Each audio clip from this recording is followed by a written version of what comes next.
சென்னையில் நேற்று மறைந்த தேமுதிக தலைவர் விஜயகாந்துக்கு பொதுமக்கள் திரையுலகினர் அஞ்சலி செலுத்துவதற்காக தீவுத்திடலில் அவரது உடல் வைக்கப்படும் என அறிவிக்கப்பட்டுள்ளது.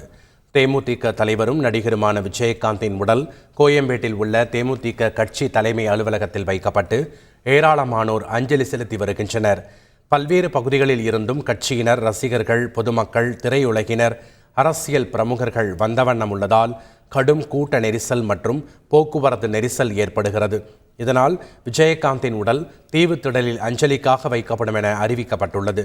தேமுதிக தலைமை கழகம் வெளியிட்டுள்ள அறிவிப்பில், தீவுத்திடலில் இன்று காலை 6 மணியில் இருந்து மதியம் 1 மணி வரை விஜயகாந்தின் உடல் பொதுமக்கள் பார்வைக்கு வைக்கப்படும் என கூறப்பட்டுள்ளது.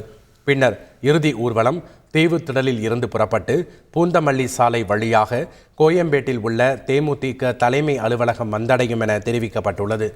தேமுதிக தலைமை அலுவலக வளாகத்தில் இறுதிச் சடங்கு 4:45 மணியளவில் நடைபெற்று நல்லடக்கம் செய்யப்படும் என அறிவிக்கப்பட்டுள்ளது. செய்திகளை உடனுக்குடன் தெரிந்து கொள்ள உடனே சப்ஸ்கிரைப் பண்ணுங்க.